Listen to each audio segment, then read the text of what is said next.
Hi everyone. Have you heard the story of the bumblebee who, according to traditional aerodynamic theory, they couldn't figure out how it flew? But luckily the bumblebee didn't care about this and it continued to fly anyway. My name is Deborah King and I am a complementary therapy practitioner and trainer. A speaker and empowerment coach and mentor, and my name Deborah actually means bumblebee. And like the bumblebee, I believe that we are limitless and we can do so many things in our life as long as we don't listen to other people and just do what we believe is true to our own nature.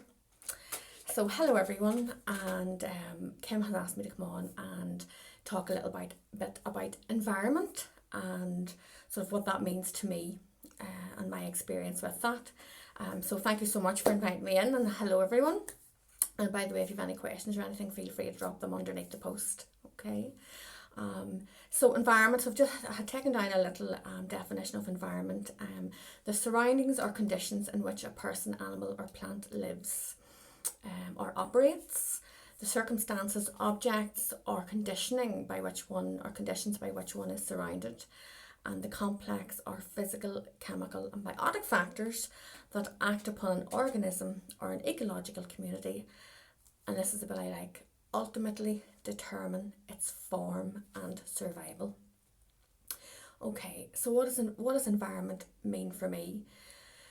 For me, environment is just absolutely everything in your life, everything in your life. So it can be, yes, initially it can be about your physical, what you're eating, your nutrition, and your internal physical reality. It can be about your thoughts, your mind, your beliefs, your emotions, and how that affects your system. It can be about your physical home, the location, actually the rooms and places that you live in, places that you work, people you work with, and people you surround yourself with on a daily basis. So basically for me, it's everything. Environment is everything, and there are so many factors about environment. So 3 of the biggest influences for me and 3 of the lessons I learned around environment and how that can affect us were, number 1 was my own internal environment. So that was my thoughts and beliefs and feelings, and I had to learn a lot around that because I actually had experienced depression for over 15 years and didn't know I had it. So I had an environment, I was operating in an environment that really wasn't serving me well. My internal environment wasn't, and it was actually through a lot of the training I went to and where I met Kim that shifted a lot of that for me, where I realised that we had to look at my mental environment. What was I saying? What was I thinking? What was I believing? And to start making changes around that. So that's a really important part for me. Number 2 environment was workplace, the workplace and the people that we work with. And I left a lot of jobs. I worked in a lot of jobs and left a lot of jobs. And the whole environment of work for me really influenced me for a long time. And it took me a while to figure out what exactly was going on there. You know, some people just were like, suck it up, just do your work, just, you know, you have to go out there and earn a living, blah, blah, blah. But I was never happy, and a lot of workplaces really affected me. And the same, I suppose, for house/location, sort of where the house is, whether that's a town, a city, the country, and exactly what's surrounding the house. And I realised, again, I thought I was just very unsettled and wanted to keep moving. And really it was a lot of the houses or locations that I were in, they just weren't right, or they weren't conducive to that, and their environment wasn't conducive to me being my best self or doing having my best life. And it took quite a while to realise this. And for me, it all boils down to, in my own personal journey, a lot of what it boils down to for me is when I learned about energy and how everything is energy. So it's that idea that every single thing that exists is energy. We're all vibrating at a certain frequency. So this phone that I'm recording this on, the chair I'm sitting in, the table here, the cup, the plates, whatever. It's all energy, and I'm energy, you're energy. So if we were to use the correct microscope and put all of these things under the microscope, we're all vibrating. We're just all these little atoms and particles vibrating. So for me, environment relates very much to energy, and it's just this whole, it's our entire life, what is going on in the environment, what energies are we surrounded by all the time. So one of the things that I got into was energy clearing and energy healing modalities. I trained in about 4 different modalities all around energy clearing, and really what it was, I had never really heard of this before, but what it was is where a practitioner would come and clear your energy field. And it sounded very strange to me at the time, but what I realised was that a lot of times what we think and what we feel and what we experience is not our stuff. I saw this through therapies where, I had taken on a lot of negative emotions and things and belief systems from my family and from other people and from things that I have been programmed into at a young age. So a lot of that stuff wasn't really mine, but the energy of other people had influenced me to a certain degree.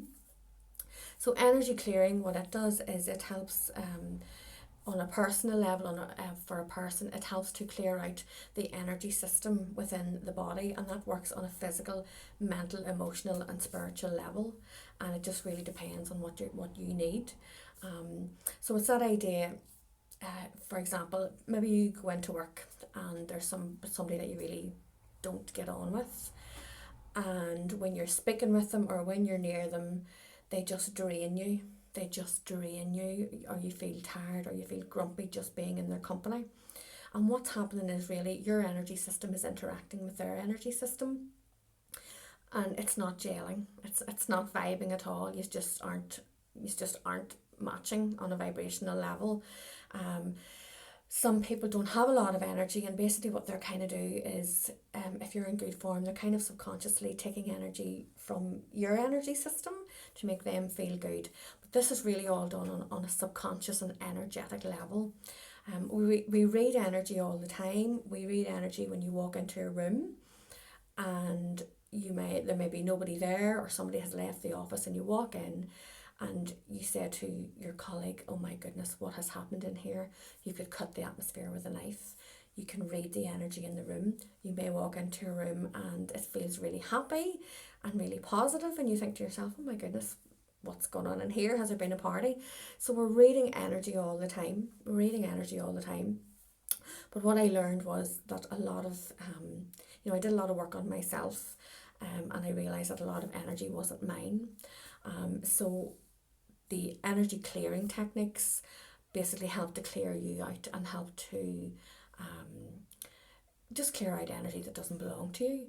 So maybe that person at work that has drained you, in a way you absorb some of their energy and you feel it, and it's really not your feeling. And people that are very highly sensitive are more prone to this. If you are a very nice person, a very sympathetic, empathic person, then you're likely to experience more of that. And a lot of times you may take on energy that's not yours. And again, it's an example of maybe you're driving down the road, you're driving on the motorway, and you're driving on the fast lane, and you feel somebody behind you. Maybe you're overtaken, you're in the fast lane, but you haven't overtaken yet, and do you ever get that feeling where somebody is just boring their eyes into the back of you, telling you to move, telling you to go faster, telling you to get out of the lane? You can sense their energy. So we do this all the time. So it's just really important to clear that out energetically, and it's something that not a lot of people are aware of. I went through a lot of decluttering through my many house moves. I decluttered. I think a lot of it is about decluttering your life in every sense of the word, whether it's decluttering your diet and what you're eating, and down to throwing things out, clearing out the house. I personally I'm so sensitive to the energy and the environment around me. Over the years I've gotten more and more and more sensitive, which I think is a good thing. that I literally can't function then if there's mess. And sometimes there is mess. I'm not perfect. But if there's kind of mess or clutter or things start to build up, I almost start to shut down. I just can't function in that. And some people say basically that every single item we possess, every single person we know, every single person we meet, every single thing we go to, that we create an energetic connection with them. So every item in your house, for example, you have an energetic connection to that thing. And it's that idea of whenever I'm feeling stuck, for example, I will go and declutter something out. There's really very little left to declutter because I have decluttered my entire life. But it's, I would go and clear out a desk, clear out one drawer, maybe look through the wardrobe and throw out some clothes. And you're just clearing out and making space for something new to come in. So nature abhors a vacuum. So when you clear something out, something else comes in its place. So it's really decluttering your entire life and looking at your environment and thinking to yourself, so what environment needs looked at? What environment needs a bit of work? Is it my internal environment? Is it my thoughts? Is it my physical home? Is there too much stuff? Or is it my job, my work? Is there something there that I need help with to clear out or to just address a situation? So I wanted to give you one example with regards to the mental and emotional side of your environment and clearing out, and that is if the next time you're feeling maybe a little bit down or feeling sometimes I would get it in the car. I'd feel like a bit of road rage, or I'd think something, and I'm really not a road rage type of person. I'm quite calm in the car.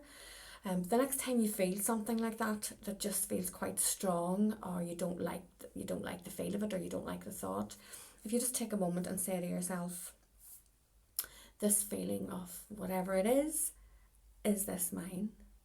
Is this mine? And just listen to your own intuition and see if you get a yes or a no. And it may sound really silly and you might think it's really stupid, and you might feel silly doing it. But sure, what have you got to lose? Give it a chance. But I've seen it with so many people where something has happened, and what they have done is they have taken on somebody else's pain, somebody else's fear, somebody else's negativity. So ask yourself, is this mine? And if you get the answer no, what you can say is, please return to sender with healing, love and consciousness. And just for the record, you're not really sending any of that, you're just saying the intention for that to go to them, for the energy itself to go back to them, with love, because it's done from a loving place, because it's not your stuff, it needs to go back to whoever owns it. With healing, with the intention that hopefully that they will be able to heal whatever it is that's going on with them, and with consciousness, that they will have a conscious awareness of what kind of energy they're throwing at other people. So so that's basically it. Environment is so important. I have moved so many times because where I live didn't feel right to me. And finally I am in a place where I really love and everything does feel right. I have decluttered everything. I really highly recommend decluttering. At one point I just sold every single possession I had. I'm not saying you have to do that, but just clearing out what one of the keys is, I suppose, for life in general and for all your environments is, do you love it? Does it bring you joy? Are you happy? So at home, are all the possessions you have, do you love them? Do you like to look at them? Do they bring you joy when you look at them? If so, brilliant. If you look at something and it's cracked or chipped, or you never liked it but you keep it there because so and so bought it and you don't want to, get rid of it. Whatever you have around you should bring you joy. In work, maybe there are things that you can tweak or change, especially if you work for yourself, might be easier. But ask yourself, what do you enjoy doing? What do you like? Who do you like being around? And is there anything you can do around that to change how you feel in that situation? And then of course yourself, bring it back to yourself and ask, is there anything about yourself, or do you feel, is there any energy or something going on within you that's maybe not yours? And if so, return it to sender. So I just want to thank you very much for letting me come in here. And if you have any questions about anything, like I say, feel free to drop them at the bottom there. I'll answer for the next so many days or whatever that I'm here. And thank you so much for letting me into the group. If you would like to avail of any kind of energy clearing, I can pop some details in for you below. And like I say, any questions, feel free to ask. And it's just lovely being here, and I look forward to any questions or comments.